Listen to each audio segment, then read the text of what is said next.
Hola amigos, ¿cómo están? Me llamo Martín Garaníbar y bienvenidos a mi podcast Política Peruana. En este podcast analizaremos y comentaremos las últimas novedades sobre la política peruana. Sin más que agregar, empezamos. En el episodio de hoy vamos a hablar obviamente sobre las manifestaciones que han habido el fin de semana y también sobre la marcha del día de ayer, del día 24 en Lima, la respuesta represiva del régimen. Esto se va a comentar brevemente porque más que nada este episodio va a ser un episodio medianamente reflexivo, ¿no? Porque las preguntas no es qué está pasando, sino cómo hemos llegado a esto, ¿no? Más que nada, o sea, si vemos algo, digamos, estructural histórico, deberíamos remitirnos prácticamente hasta el inicio de la colonia. Pero en estos tiempos, digamos, este estallido social que parece que no da vicios de que va a finalizar próximamente, tanto por respuestas inoportunas del gobierno como por las demandas cada vez más amplias o más firmes de los manifestantes, hace de que simplemente tengamos que analizar una semiótica de un discurso, más que nada, ¿no? ¿Qué discursos es los que se han venido usando, sobre todo por parte de las derechas en este último tiempo, ¿no? ¿Cómo hemos llegado a esto? Y para esto nos tenemos que retrotraer justamente al periodo de noviembre de 2020 hasta ahora. Y esto se explica más que nada por dos variables muy sencillas de decir en ese momento, no de explicarlas, ¿no? Una es, digamos, el fin del Peruvian Dream, que esto se vio muy ejemplificado con el tema del COVID, ¿no? Por eso la gente ya está reclamando otras cosas que hasta hace unos 3 años, por ejemplo, no se atrevía a reclamar, ¿no? Como cuestionar el modelo económico o pedir un cambio de constitución. Eso hace 3-4 años era impensable y desde noviembre del 2020 ya se está viendo más o menos como una demanda que ha ido increciendo, ha ido aumentando de a poquitos. Y esto obviamente, eso es una primera parte para explicar parte del descontento. La otra es también el discurso que se ha ido utilizando a partir del tema de Merino en adelante durante las elecciones y después durante lo que fueron los 17 meses del gobierno de Pedro Castillo, el discurso utilizado por parte de las derechas, de que obviamente se estaba en una cruzada nacional para salvar la democracia, ¿no? El Estado de Derecho y defender la Constitución, pero es que ahí ya vienen otras cuestiones que vamos a analizar en breve y sin más que agregar, empezamos. Las protestas fuertes en la capital empezaron el viernes de la semana pasada con la famosa toma de Lima, que era, bueno, lo que pensó el gobierno en realidad, ¿no? De que esto iba a ser como una invasión hacia Lima, ¿no? Y por eso es que llamaban a la calma, al diálogo y desplegaron la nada desdeñable cifra de 11.000 policías. Cosa que no se ha visto en mucho tiempo, ¿no? Lo que demuestra que cuando la tombería, o mejor dicho, el Estado quiere que las cosas vayan bien respecto a seguridad ciudadana, pues sí lo pueden hacer, ¿no? Porque están sacando literalmente tombos de nadie sabe dónde y los están mandando a reprimir gente. Entonces, el viernes fue la toma de Lima, era una marcha que empezó bastante pacífica, pero que literalmente no los dejaban avanzar, los tuvieron encerrados la Plaza San Martín y Colmena con Abancay, no les dejaron pasar más allá de ello. Una fuerte represión policial, por eso se entiende porque están desesperados por comprar cartuchos, perdigones y bombas lacrimógenas, y esto se saldó al final de cuentas con un edificio incendiado por el Jirón Carabaya cerca de la Plaza San Martín. Hasta ahorita no se ha establecido fehacientemente quién es el autor o quién empezó este incendio, aunque muchas hipótesis apuntan a que podría tal vez tratarse de una bomba lacrimógena que, debido a las condiciones del tejado y del ambiente, hizo de que las chispas que las bombas lacrimógenas sacan pues haya incendiado o haya empezado allí el fuego por el material inflamable que tenían en la misma. La cosa es que el edificio se perdió por completo y obviamente el gobierno no tardó en nada en echarle la culpa a los manifestantes, diciendo que habían usado armas artesanales o pirotécnicos para empezar el incendio, ¿no? A pesar de las declaraciones de muchos testigos y de dueños de las viviendas que afirmaban totalmente lo contrario. Todavía se está investigando, pero digamos la imparcialidad del Ministerio Público está en cuestionamiento. Esa fue la primera gran manifestación y la primera gran represión que hubo. Se reportaron pocos heridos, un considerable número de detenidos, pero nada hacía presagiar lo que la tombería y el gobierno iban a hacer al día siguiente. El sábado ocurrió el hecho que llamó más la atención y que ha originado, la mayor llamada de atención y condena de parte de la comunidad internacional contra el nuevo régimen, que fue la violenta incursión en la Universidad Nacional Mayor de San Marcos. Y ahí es cuando ahora todo el mundo se lava la mano porque se han dado cuenta que literalmente la han cagado y en grande. ¿Qué es lo que pasó en San Marcos? Muy simple. El representante legal de la universidad, y en este caso obviamente mandado por la rectora, solicitó a la policía de que por favorcito liberaran la puerta número 3, eso es literalmente lo que la universidad solicitó, porque ellos habían visto de que se habían quedado sin seguridad porque en sus palabras un grupo de vándalos apoyados por ciertos estudiantes se habían apropiado de esas instalaciones, se habían despojado a los guardias de la radio y habían tomado posesión del puesto de control que hay por la puerta número 3. Entonces el representante legal de la universidad se fue a la comisaría del sector y solicitó a la policía de que liberaran esto. La policía nadie sabe cómo hasta ahora porque el ministro del Interior dice que se enteró cuando vio la acción policial en la televisión y el primer ministro dijo lo mismo y la presidenta también ha pedido como que un "ay sorry", pero nada más, como diciendo que si se les pasó la mano, pues piña, ¿no? Pero bueno, la cosa es que al día siguiente aparecieron más de 1000 policías, una tanqueta que literalmente destruyó parte del muro que contenía la reja principal, la tumbaron literalmente, las imágenes son bastante elocuentes, bastante fuertes, e ingresaron a la Universidad de San Marcos, donde literalmente arrestaron a 194 personas. 193, 194 dan los informes, si no me equivoco, son 194 fueron al final los detenidos, entre los que se incluía una mujer embarazada de 8 meses y una menor de 5 años. Casi todos fueron o los trataron de acusar por el delito de usurpación y de terrorismo.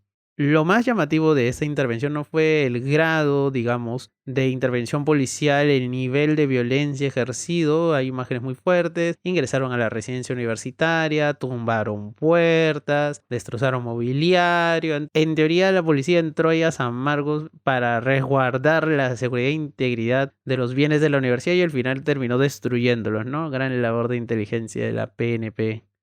Hasta que se pasan de bestia ustedes, en serio, menos.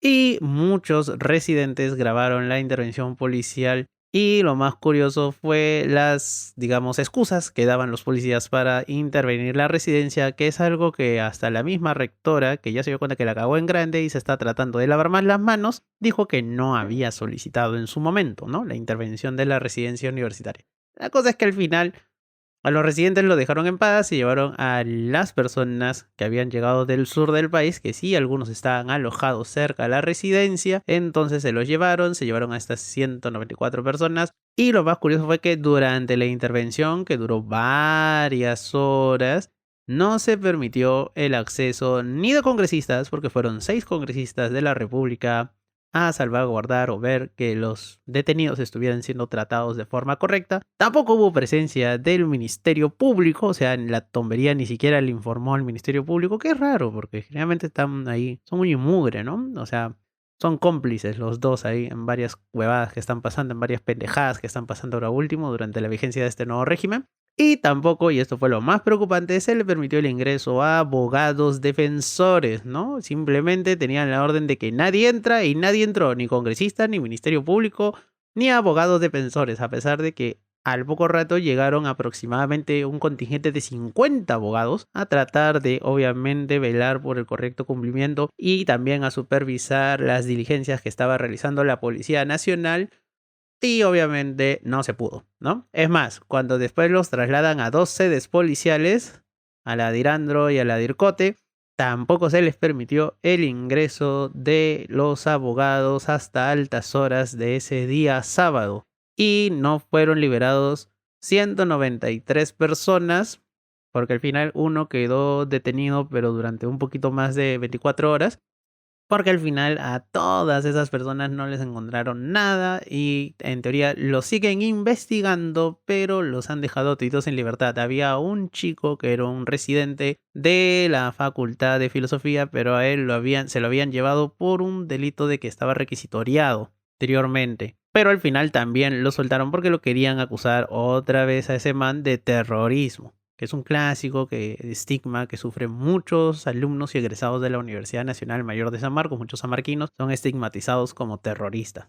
Entonces, obviamente, esto despertó muchas reacciones. Fue una imagen que al día siguiente, el domingo, abrió muchos noticieros alrededor del mundo y mucha gente empezó a hablar. Muchas universidades se pronunciaron el día lunes y obviamente acá el gobierno ya no sabía qué hacer.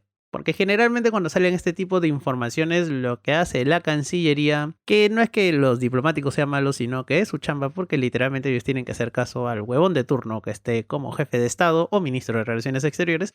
Sacan generalmente comunicados o cartas, lo envían a los medios que informan para explicar cuál es la situación real del país, ¿no? Según la visión, obviamente, del régimen. Es lo que han estado haciendo últimamente, por ejemplo, aquí en Europa, en el Reino Unido, en España, en Francia, en Alemania. Las embajadas en esos países enviaban cartas a los directores de los medios que publicaban notas, digamos, que daban una mala imagen o una imagen tergiversada o parcializada de lo que pasaba en Perú y ellos contaban la verdad del asunto.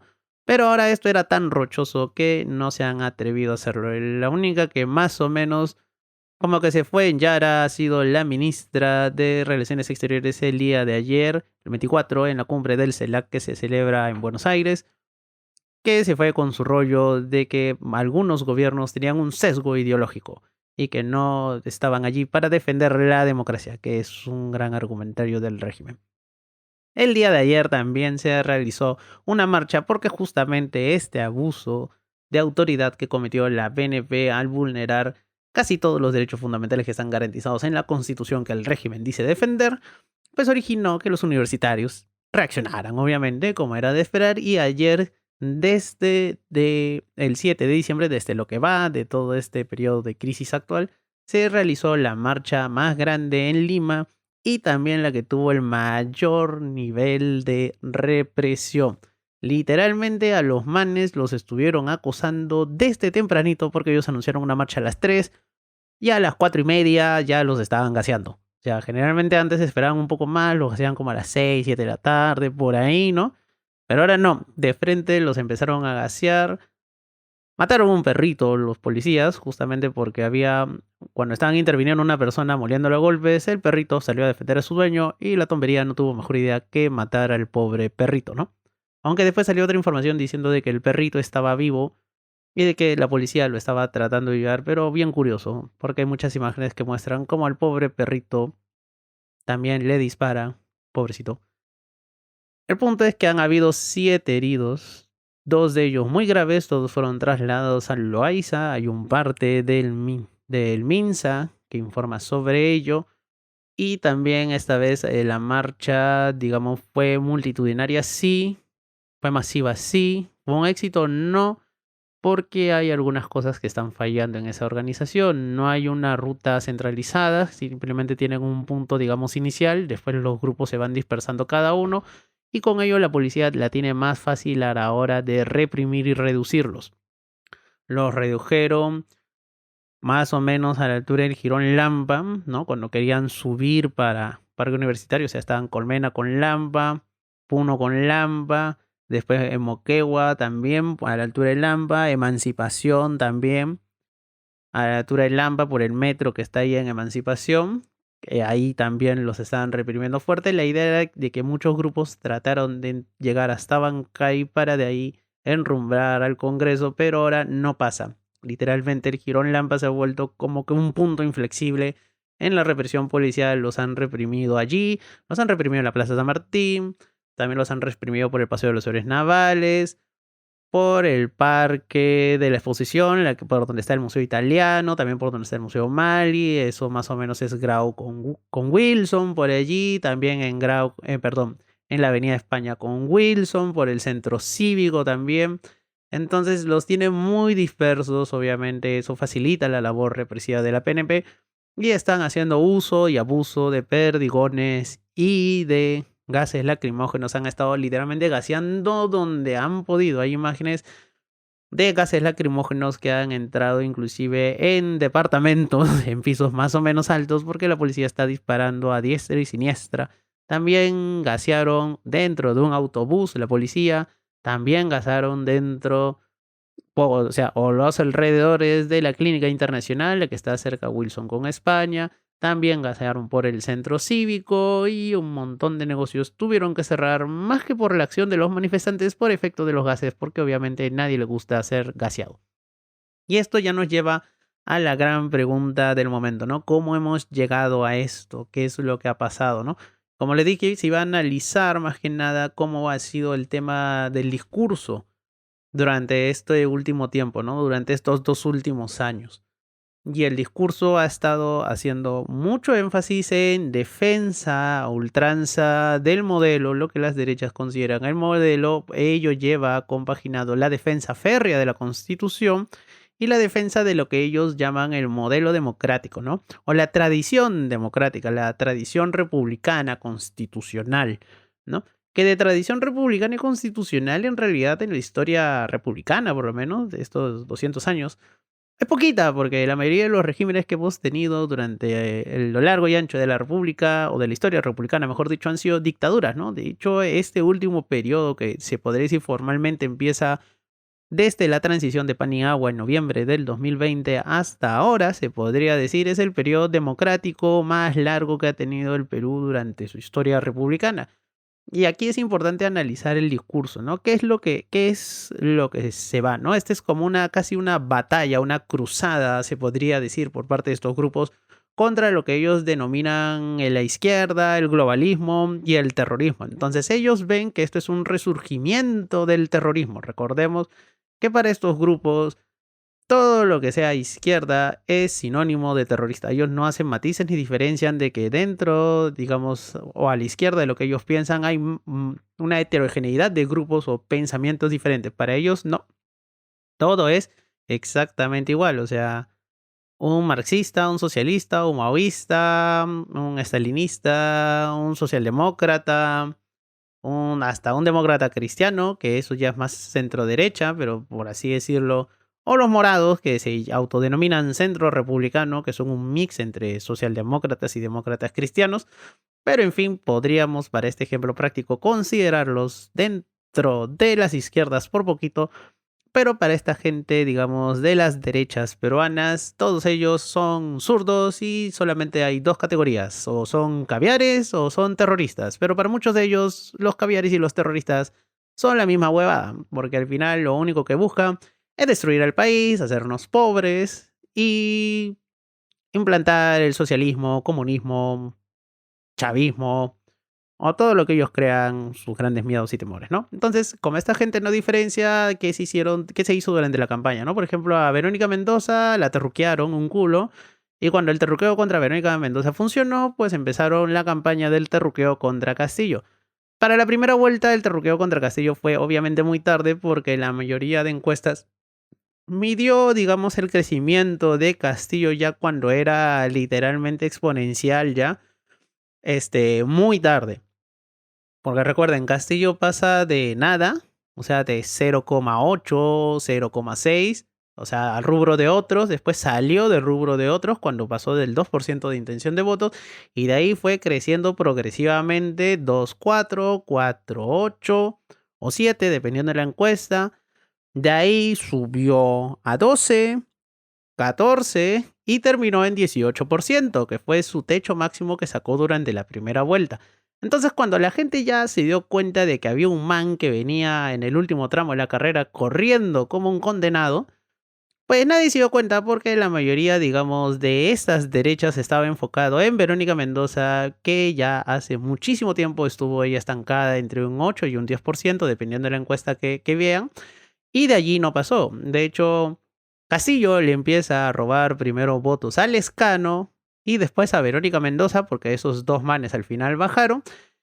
Y al final ya es que tiene un crecimiento, digamos, orgánico, no propio, que fue más por su producto de campaña, que lo hizo sobre todo en el sur del país. Recordemos que en el sur del país, tanto en primera como en segunda vuelta, Castillo obtuvo altísimas votaciones, lo que obviamente no se traduce en dado el sistema electoral peruano en un gran número de votos, porque digamos que la concentración del voto electoral se encuentra en la costa y sobre todo en Lima, que es un tercio del electorado nacional.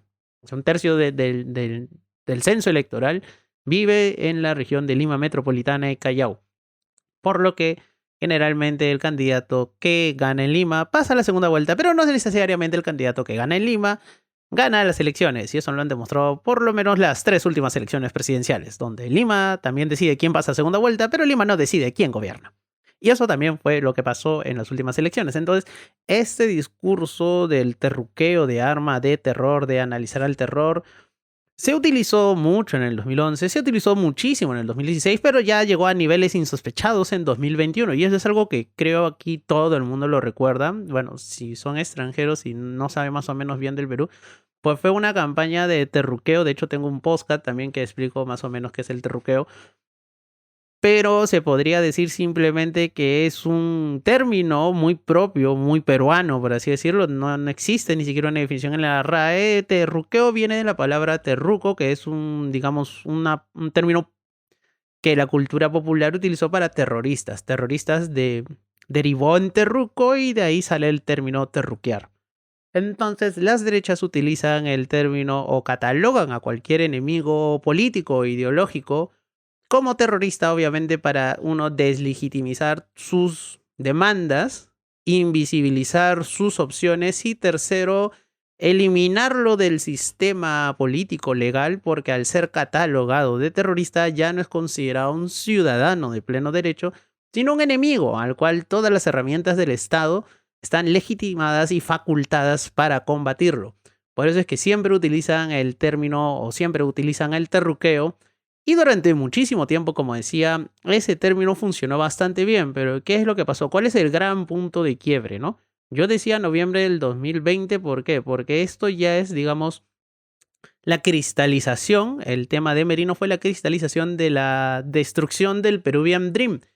¿Qué es el Peruvian Dream? Es obviamente, como el nombre lo dice en inglés, el sueño peruano, pero era esa promesa de desarrollo que brindó, digamos, el establishment peruano post caída de Fujimori.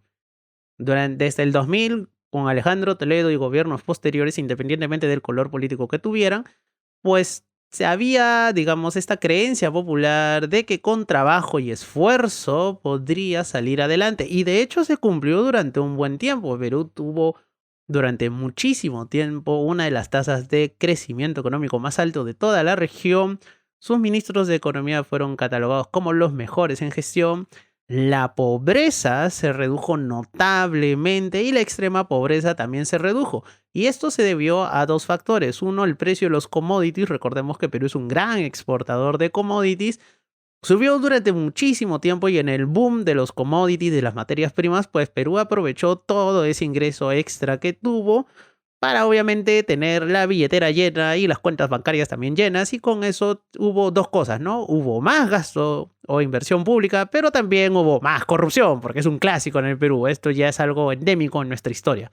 Siempre que tenemos un boom económico, pues siempre tenemos grandes corruptos que se aprovechan de eso, ¿no? Tanto políticos como empresarios. Y para eso les dejo el libro Historia de la Corrupción del Perú, de Quirós. Es un librazo, se explica con lujo de detalles todo lo que les estoy comentando.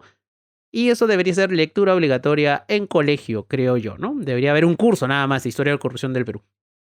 Volviendo al tema, digamos, que se denominó inclusive en algunos casos como el milagro económico peruano, hizo que en cifras macroeconómicas el Perú pasara de ser un país de ingresos bajos a un país de ingresos medios. De hecho, la Fundación Bill Gates también eliminó al Perú sus programas de ayuda porque en términos macroeconómicos y en cifras, como digo, de crecimiento, PBI e ingreso per cápita, pues el Perú aumentó muchísimo desde lo que era en los 90, donde salía de la peor crisis económica de su historia, y pues creció bastante. El desarrollo se vio muy, muy a la vista, era palpable el desarrollo, no solamente en Lima, sino también en provincias. Los niveles de vida, las esperanzas de vida al nacer y los índices de desnutrición crónica o anemia bajaron.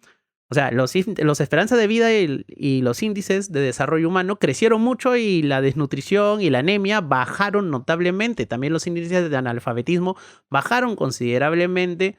Y como decía, eso se debió tanto al impulso económico como al desarrollo de políticas sociales. Y a esto, al César lo que es el César, durante el gobierno de Toledo se creó el programa Juntos, que es una ayuda directa monetaria del Estado que da 200 soles en las zonas que se consideran más pobres del país, y está condicionado obviamente a una serie de factores, ¿no?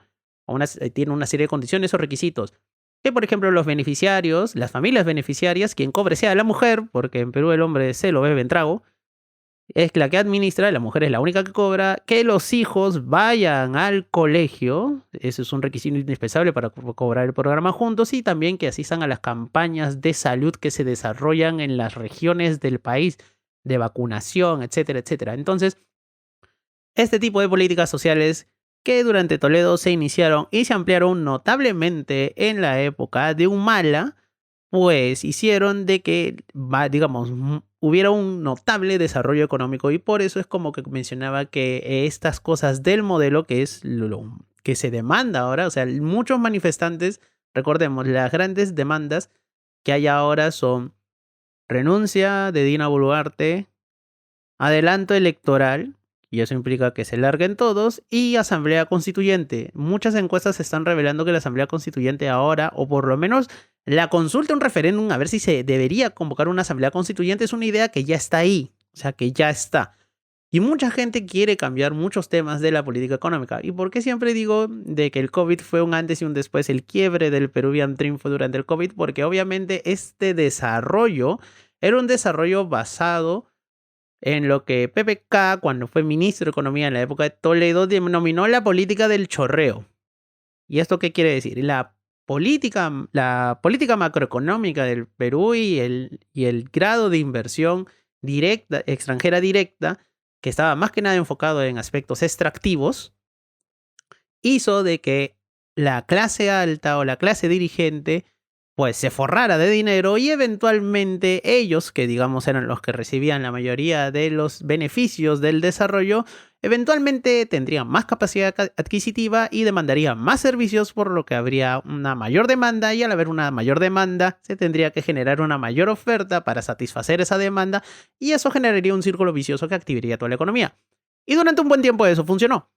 Lo malo es que, digamos, las reformas que se necesitaban hacer para pasar, digamos, de un país de ingresos bajos a un país de ingresos medios, que también se conocen como reformas de segunda generación, porque la reforma de primera generación fue la que se hicieron en los 90, sanear economía, reglas estables, una política macroeconómica, monetaria y fiscal fuerte, decidida, estable sobre todo, y tener una moneda que esté en un rango más o menos variable, o sea, el tipo de cambio, pues eran factores que obviamente incentivan la inversión que es necesaria para generar desarrollo. Pero una vez que ya tienes eso resuelto y que ya tu nivel de inversión va bien, la extranjera y la nacional, tanto pública como privada, es también pues tienes que hacer lo que son las famosas reformas de segunda generación. ¿Qué es? Por ejemplo, mejorar los niveles de vida de la población. ¿Cómo es eso? Con servicios estatales, salud, educación, pues obviamente también la formalización, ampliar una base tributaria. Son reformas que siempre se dejaron de lado, y si bien estéticamente, por ejemplo, en el gobierno de Alan García se mejoraron las antiguas grandes unidades escolares, que ahora eran llamados los colegios emblemáticos, eso también fue algo súper corrupto. Pero obviamente no se fue a fondo, digamos, había muchas carencias, y esto se debía tanto a ineficiencia de gobiernos regionales que tenían la billetera llena pero no sabían cómo gastarla, y también eran bastante corruptos, como por parte del gobierno nacional, que se desentendió de ellos, pues como decían en aquella época, no jodan, eso es competencia regional, a mí ni me vean porque yo hago las transferencias y con las transferencias ya estoy cumpliendo. Entonces, el desarrollo económico y el desarrollo social del país estuvo durante muchísimo tiempo basado, digamos, su base era de barro, ¿no? Este gigante tenía los pies de barro, y obviamente era un desarrollo falaz, era un desarrollo que a la mínima podría obviamente traer graves consecuencias, y teniendo en cuenta que la economía peruana históricamente es muy informal, ha estado 70% de informalidad, pues un evento externo adverso, como fue el COVID en el 2020, mandó al diablo toda la promesa de desarrollo que hubo en el Perú. Por eso es que decía, al inicio también lo decía bastante, era de que hace 3, 4 años nadie se atrevía a cuestionar el modelo económico, o muy poca gente lo hacía, muy poca gente pedía un cambio de constitución. Muy poca gente hablaba de una asamblea constituyente, salvo que seas de izquierdas, y siempre lo planteabas, obviamente. Pero mucha gente no se planteaba ni cuestionaba el modelo económico. Cuestionaban algunas cosas puntuales, sí, ¿no? De desigualdad y racismo, que eso ya es algo, como decía, estructural. Pero en sí el capítulo económico de la Constitución nunca era cuestionado porque mucha gente veía en ello un motor, un vehículo, una oportunidad de desarrollo y una oportunidad de desarrollo que sí se ha materializado. Pero un desarrollo falaz, inclusive las mismas estadísticas o informes del MEF y del Banco Mundial informaban de que la economía peruana, si bien crecía, no tenía las bases necesarias para sobrevivir una crisis fuerte y que había mucha gente que si bien había salido de la pobreza, estaba ahí pendiente de un hilo, ¿no? Los mismos informes decían, en caso de una crisis económica externa o interna, ¿no? Algo que desequilibrara la economía nacional, esta gente volvería irremediablemente a la pobreza. Y es lo que pasó en el 2000 con el virus del COVID. Muchísima gente que antes se podría considerar que era clase media o se podría decir una clase emergente, gente que había salido de la pobreza, volvió a la pobreza con el tema del COVID. Al haber un parón impresionante en la economía mundial y haber una contracción inmensa en la economía, recuerden, la economía peruana fue la economía que más se contrajo en Sudamérica durante el 2020, el PBI se contrajo casi un 13%, claro, también fue la que tuvo el mayor rebote al año siguiente. Pero eso cohesionó mucho. Y aparte del tema, y esto es muy importante tenerlo en cuenta, el tema de los servicios. El Estado ya de por sí, como decía, ya es algo que no es que sea del gobierno de Vizcarra ni del gobierno anterior, es un tema estructural histórico a lo largo de toda la República. El Estado ha sido un pésimo proveedor de servicios. Entonces, durante mucho tiempo, la gente tuvo la idea falaz de que no se tenía que invertir lo público porque lo público obviamente era malo y preferían gastar su dinero en lo privado. El tema es que la sanidad, por ejemplo, en Perú privada, está regulada de una forma deficiente y justamente no se pensó en estos contextos de crisis o pandemias globales. ¿Y qué es lo que pasó? Al final de cuentas, la gente tuvo que gastar cientos de miles de soles para, por ejemplo, conseguir una cama UCI, conseguir un balón de oxígeno. Los balones de oxígeno llegaron a valer 5.000 soles. Tengan en cuenta que el salario mínimo en Perú son 1.000 soles. Para comprar un balón de oxígeno que te duraba en el mejor de los casos unos cuantos días, tenías que gastar 5.000 soles, 5 veces un salario mínimo. Teniendo en cuenta que el salario medio en el Perú era aproximadamente de 1.800 a 2.200 soles, pues la gente ha tenido que endeudarse. Mucha gente hipotecó casas, vendió coches, hizo rifas, se endeudó con bancos, que obviamente aprovecharon para hacer negocios, y aún así tuvieron familiares que fallecieron, por desgracia, durante la pandemia del COVID, pero se quedaron con deudas inmensas. Hay gente que ha perdido viviendas por no haber podido pagar facturas de clínicas que inflaron ya de una forma muy pendeja sus precios, aprovechando el tema, la coyuntura y el caos que se vino con el COVID, ¿no? Entonces, en una economía social de mercado de verdad, por ejemplo, como son las europeas, porque esto fue algo mundial, no haya sido algo exclusivo del Perú.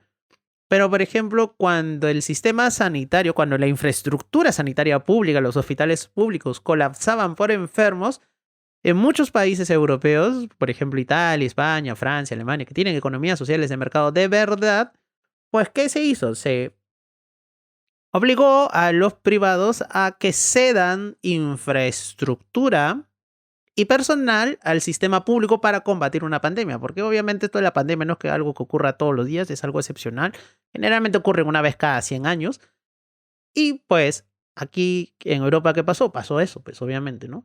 Digamos, la infraestructura y los servicios de los privados pasaron a ayudar al sistema público para que obviamente haya una respuesta conjunta a esto y no haya una especulación.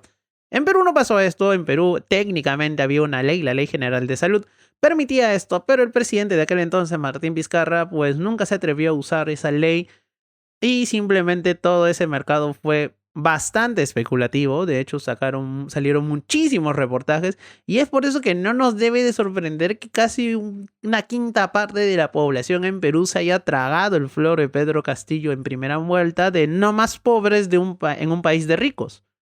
Porque la gente que realmente creyó ese mensaje, que se tragó ese eslogan, fue la gente que votó por Castillo en primera vuelta. La gente que votó por Castillo en segunda vuelta, pues no le queda de otra, ¿no? Igual que la gente que votó por Keiko en segunda vuelta, pues no le queda de otra tampoco. No es que se crean su flor de democracia y libertad. Simplemente no les quedó de otra y ahí estuvo. Y esto digo como la muerte del Peruvian Dream, el enterramiento de esta idea, de esta noción de que con trabajo y mucho trabajo y mucho esfuerzo, y ahí es cuando se vende siempre la idea del peruano chambeador, de que el peruano solo quiere trabajar, de que el peruano no le importa una mierda la política. Pues ese mito, digamos, de sí, ¿no? Como una vez dijo también Jaime de Altau, si no me equivoco, la ética del trabajo del peruano, ¿no? Del peruano. También tenía así, como había lo de Weber, la ética del trabajo y el espíritu del capitalismo, puta, el huevón se inventó algo parecido para tratar de explicar cómo era el tema del desarrollo, ¿no? Pero esta idea de que uno simplemente tiene que ser chambear, chambeas, te saca la mierda y progresas, que es la típica de, digamos, del American Dream, del Peruvian Dream y de cualquier país que termine con Dream, pues se vino abajo porque obviamente la gente se dio cuenta de que los problemas eran más estructurales y de fondo que, digamos, simplemente trabajar, ¿no? Podían trabajar toda su vida, llega una pandemia, pasa esto, no se regula bien y pierdes todo en un abrir y cerrar de ojos. Eso obviamente originó de que también en este contexto de pandemia y todo esto pasaran los lamentables sucesos de noviembre del 2020 cuando destituyen a Vizcarra, que debió haber sido destituido después, no en ese momento y no por las huevadas que lo destituyeron en su momento. Y el tema de Merino es que la gente estalla, y ahí es cuando vuelve a salir el bichito, por ejemplo, de la Asamblea Constituyente, del cambio de modelo, y esto ya es algo que nos lleva a todo esto, ¿no? Las derechas obviamente vieron en eso peligrar, digamos, el status quo bajo el cual se ha regulado o es la base de su desarrollo personal, obviamente, porque hay un sector que obviamente se ha visto beneficiado de esto y es como que por esto y es que ya catalogan a cualquiera que ose cuestionar estas cosas como terrorista, porque como ya lo expliqué anteriormente, el terrorismo deslegitima al oponente y legitima que el aparato represivo estatal se aplique con severidad y con todo el peso del aparato represor estatal contra esa persona, ¿no? Simplemente lo invivilizas, ya no es ciudadano y simplemente merece bala o cárcel. Así de simple. Entonces, esta idea ya nace mucho en las derechas, está muy interiorizado esto ellos vieron cuando pasó de que, por ejemplo, destituyeron a Manuel Merino, que veían como un presidente afín, y se impuso al final a Sagasti como presidente. Entonces, mucha gente en las derechas actualmente te habla y lo tiene muy claro, ¿no? Ellos tratan de evitar sí o sí otro merinazo, que es otro peruanismo, se podría decir, para explicar de que no quieren que pase con Dina Boluarte lo mismo que pasó con Manuel Merino. Por eso es que en esta ocasión lo que buscan es un aparato represivo aún mayor que el de Merino. Y se ha visto, obviamente. Merino en una semana tuvo 2 muertos y renunció. Dina Boluarte ya va por los 65 muertos y ni pío de que va a renunciar. Y de hecho no puede renunciar. Ya ha llegado ella también y su régimen ya llegó a un punto de no retorno. Saben de que si renuncian o caen, pues se joden, irán presos, inevitablemente. Entonces, obviamente, su objetivo es aguantar hasta 2024 y que obviamente alguien de derecha salga para que les salve el pellejo, o por lo menos haga la finta de que les va a salvar el pellejo.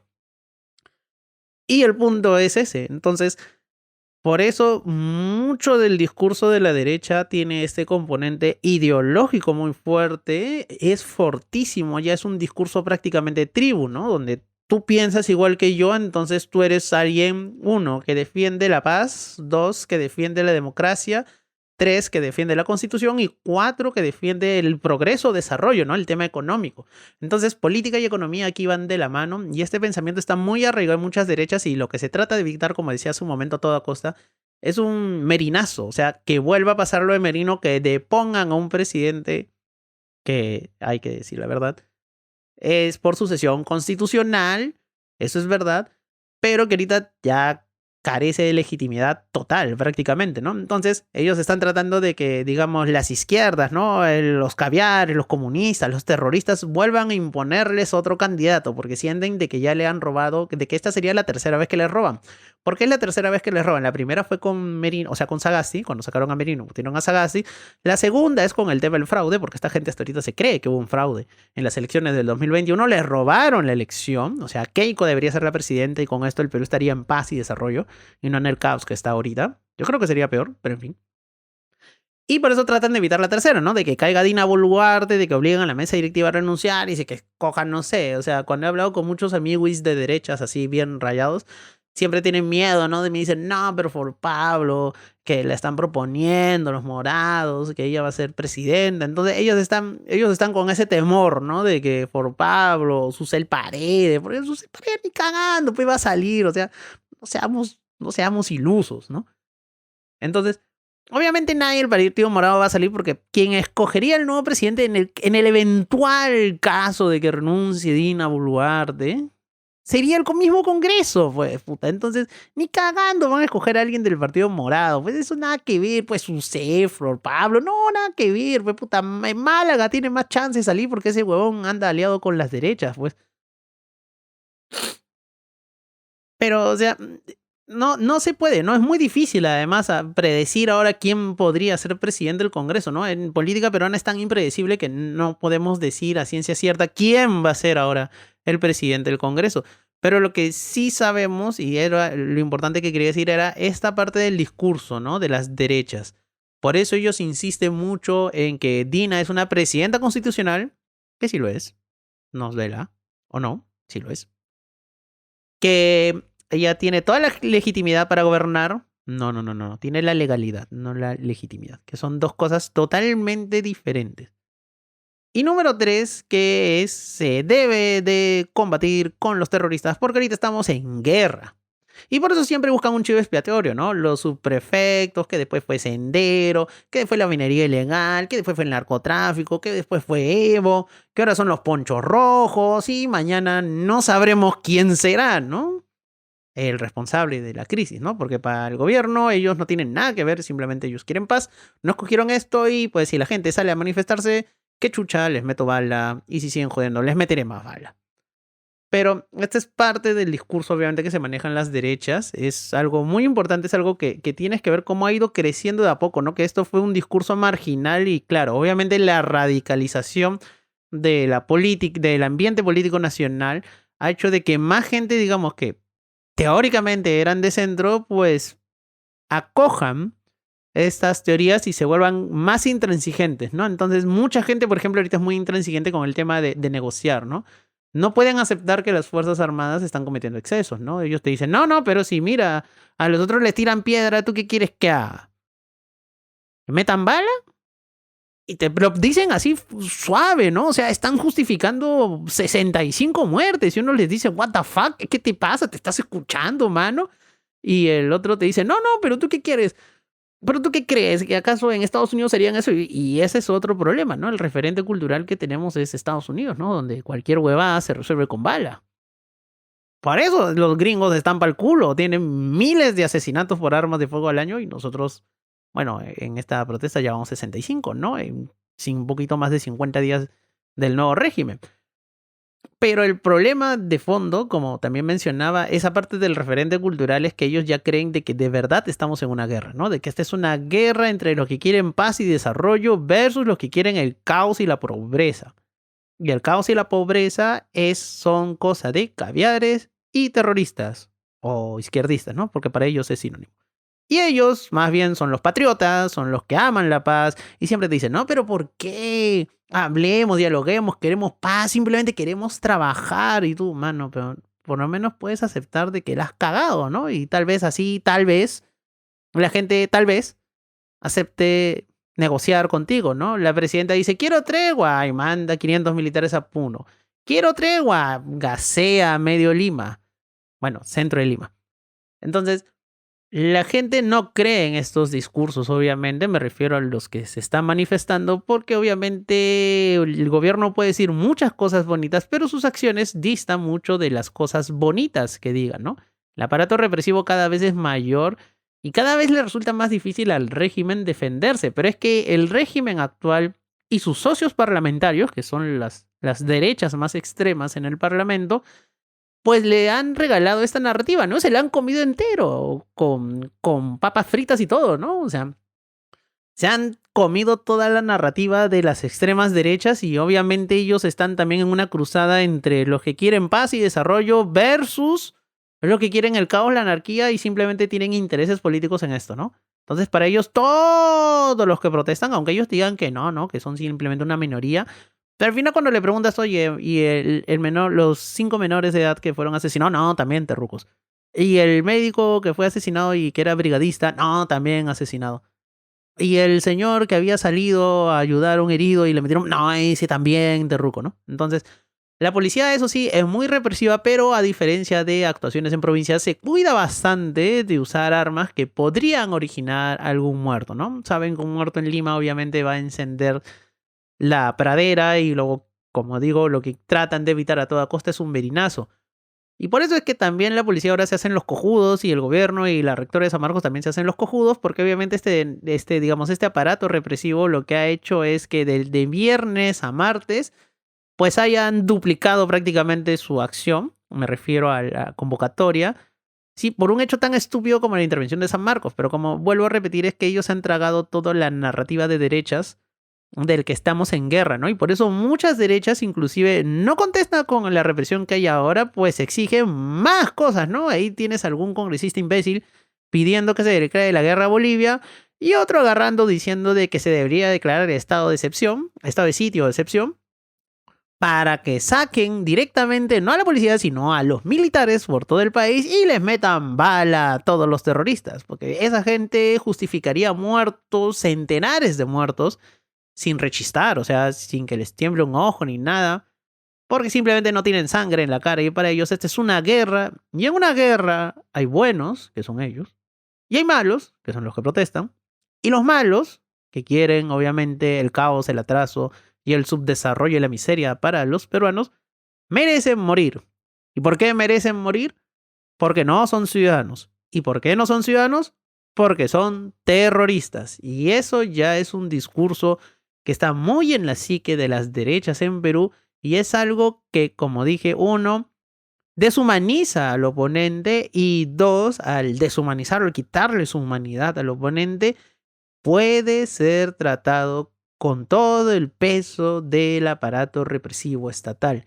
Es muy importante que tengamos en cuenta esa lógica, digamos, detrás de las derechas para entender de que obviamente si no se buscan puntos intermedios, porque las derechas tienen que renunciar a esta, digamos, visión de la realidad, porque en este caso, uno, no, digamos, nunca van a reconocer un error, dos, no van a ceder en nada y tres, la represión lo único que está originando es que cada vez las protestas sean más y más y más masivas. Y la represión lo único que va a originar es que inevitablemente al final caiga el régimen, pero en el camino esté regado de sangre.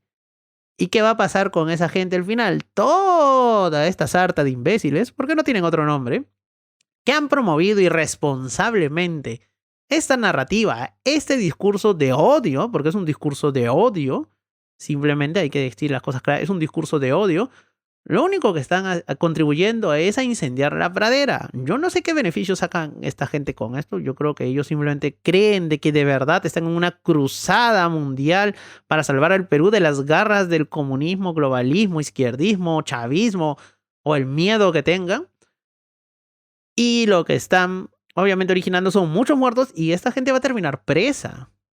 Fujimori fue el último huevón que pensó que no iba... Fujimori fue el último huevón que pensó que iba a salir bien liberado de esto y el man sigue preso. A pesar de todas las cosas que han pasado, el man ahí está, en prisión.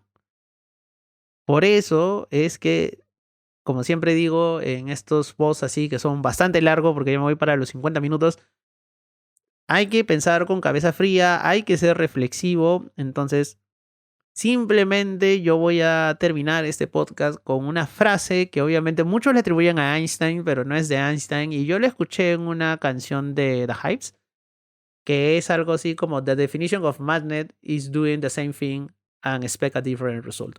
Que es traducido, es algo así como que la definición de locura es hacer una y otra vez lo mismo y esperar un resultado diferente, ¿no? Entonces, si tú sabes que truquear no sirve, si tú sabes que reprimir lo único que hace es que la gente se encabrone más, salga más gente, proteste más personas y en el camino tengas más muertos, de verdad, mano, no puedo creer que a estas alturas, que ya te vas para los 2 meses de nuevo régimen, sigas pensando que la gran solución al problema de la crisis nacional sea meterle balas a todo el mundo y